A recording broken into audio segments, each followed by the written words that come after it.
May tanong sa akin, grabe po talaga sila, sir. Grabe po harassment po nila. Mamimili daw po ako. I-post sa FB with ID or sasaktan pamilya ko. Grabe. Wala pa naman po due date ko. 2 days before pa po. Kung ano-ano sinasabi nila. Nakaka-stress po talaga. Alright, napakagandang mensahe po nito. Pero bago natin sasagutin, imbitahan ko muna sana kayo. Napakisuportahan po sana ang aking mga social media accounts sa YouTube, Facebook, and TikTok. Sa video po natin ngayon, alamin po natin ano ba yung po pwede nating gawin, no, sa mga ganitong klase ng harassment. Biruin nyo, 2 araw pa lamang po bago yung due date kung ano-ano na kanyo yung sinasabi at kayo ay nai-stress na. Pinamili pa kayo, no? Ipopo sa social media or may gagawing hindi maganda po sa inyong pamilya. Pero bago yan, disclaimer po muna, hindi po ako abogado. Ako po'y maniningil. Lahat po na sinasabi natin sa ating mga video is based on my experience at syempre po sa ating pong pagsasaliksik at pagtatanong sa mga kaibigan po nating abogado. At isa pa po, hindi ko po kinukonsente ang hindi pagbabayad ng utang dahil ang utang ay responsibilidad at obligasyon na dapat po nating bayaran. Ang hindi po ako pabor ay dun sa maling pamamaraan ng pautang at maling pamamaraan ng paniningil. Sagutin po natin yung pinadala nyo pong mensahe. O yan, nakita nyo po ha. Ang sabi nyo nga, grabe sila sa harassment. Biruin nyo, pinamili kayo po sa social media or may gagawing hindi maganda po sa inyong pamilya. Tama ba yun? No? Kayo talagang mga bugo katabusadong online lending apps, walang matinong gawin eh, no? At ang masakit dyan, wala pang due date. 2 araw bago dumating yung due date at nakamote kayo. Kung ano na sinasabi nyo, nakita nyo na-stress tuloy yung mga kliyente ninyo. Well, ito sasabihin ko sa inyo, kaya ho nila ginagawa yan kasi gusto talaga nilang may stress kayo.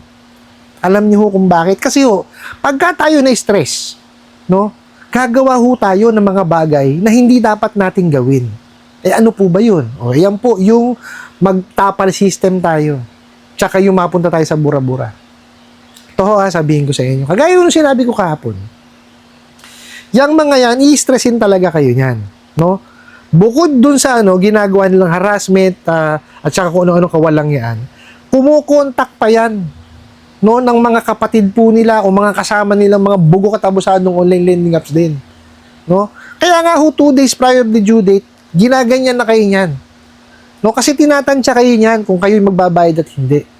O, pagka kayo natansya na niyan, magtatawag ho sa mga mga kakilala po nilang mga bugo katabusadong online lending apps din. Sasabihin, oy, tawagan nyo yun or i-message nyo, offeran nyo para makabayad sa amin. Ganyan ho kawawalang yaya mga yan. O, nakita nyo? Na, kung natatandaan nyo po yung isang lending company, no, na na-revoke na may 7 ho ang niyan, OLA. O, ganyan ho gagawin yan. Yung 7 OLA na yun, mag-uusap-usap yun, offeran. O, offeran ka ng offeran ho yan hanggang kayo bumigay kasi may kagustuhan nyo magbayad, o, mapupunta na kayo sa tapal system. Biruin nyo isang OLA na yon, nahirapan na kayo. Pupunta pa kayo dyan sa tapal system, magiging 3 yan. O, ba't ko sinabi yung 3? O, sige ho. Utang nyo rito ho, 1,000 yung na-approve.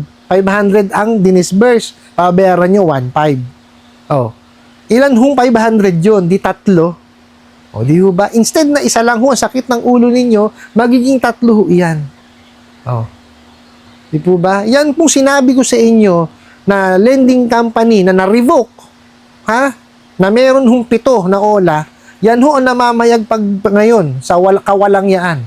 Grabe ho yan. Talagang hong sikat na sikat ngayon, napakarami ko nare-receive na message yan. Napakasalbahe. Nagtataka naman ako, bluin mo, na-revoke na.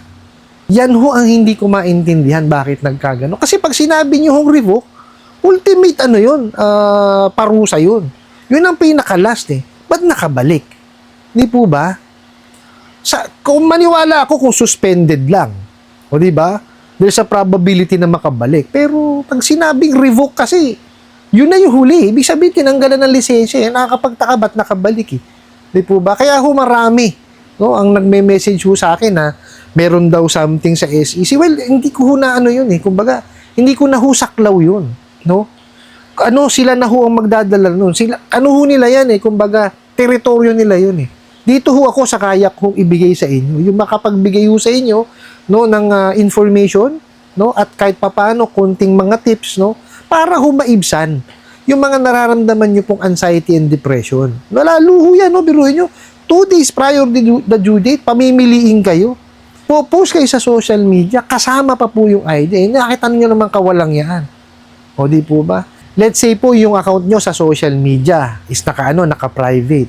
Ang gagawin niya mga bugok na yan, masisipag, walang ginagawa kasi. O, hahanap po yan ng common friend ninyo or friend ninyo na nakatag kayo. Doon magpo-post yan.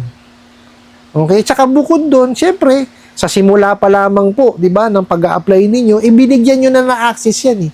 O hindi napakialaman na po ang telepono ninyo yan. Alam po kung ano ang nyo, ang pangalan nyo or profile po ninyo, no, sa inyong social media. At ang gagawin pa niyan, ipo-post kayo ho sa mga page po, no, sa yung barangay page, no, buy and sell page, at kung ano-anong page po, dyan po sa lugar po ninyo. Okay? Mga bugok talaga yan. O, eto nakakainis dyan. Bakit pati pamilya idadamay? Diba? Hindi tama yun. May sasabihin, may gagawang hindi maganda sa pamilya nyo. Hindi ho tama yan. Ito ho ang gawin po ninyo. Pumunta ho kayo sa pinakamalapit na himpilan ho ng pulis sa inyo. Okay? Baka may substation dyan. No? Ipa-blatter nyo po. No? Kung ano man po ang mangyari, meron kayong blatter. Na-inform nyo po, no, yung ating mga kapulisan na may ganito na sinasabi sa inyo. Pero ayan, no, pakita nyo lang ho yan.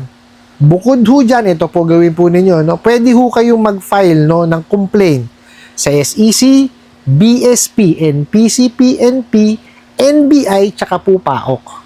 Dito po sa Metro Manila at Karatig, probinsya po, no, is meron dyan sa Pasay.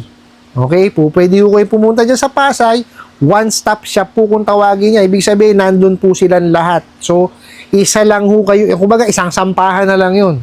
Okay? Dalhin nyo po lahat ng inyong mga screenshots, no? Mga proof nyo po para isang na lang, isang lakad nyo na lang. Ngayon, dun po sa mga malalayong probinsya, dyan po sa aking description box, sa aking YouTube channel, nandyan po, no, lahat yung mga sangay ng gobyerno na aking nabanggit, pati po yung kanilang mga email addresses. Okay? I-screenshot nyo po lahat ng inyong proof. I-submit nyo sa kanila. Okay? Kasama, kalaki po ng inyong complaint. Okay?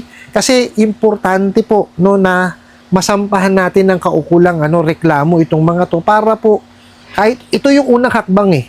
Bakit? Kasi po pag may reklamo, yan po gagawa ng ng aksyon ng ating mga kapulisan o yung mga sangay ng gobyerno na aking nabanggit, no?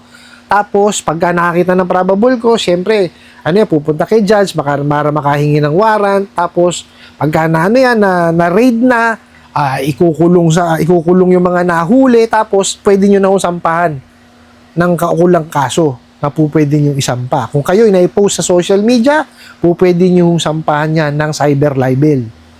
Okay? Meron naman ho tayong mga kaukulang kaso na po pwedeng isampa sa kanila.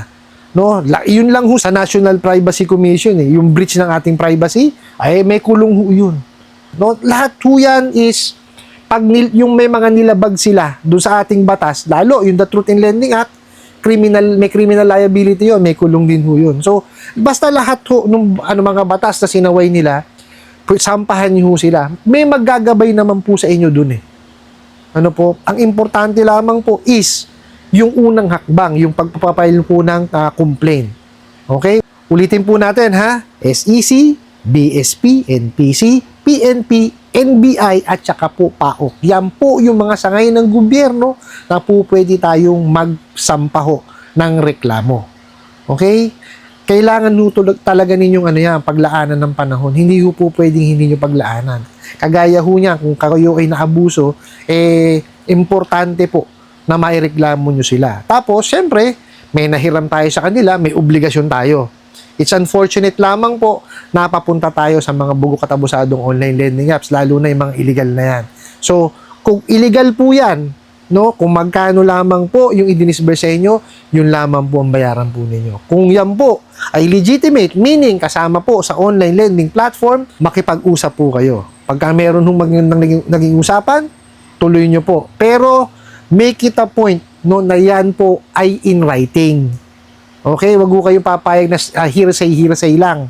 Okay? Kasi baka mamaya, maloko pa kayo. Okay? Ngayon, kung ayaw talagang makipag-usap at hinaharaso kayo, i-complain nyo din po.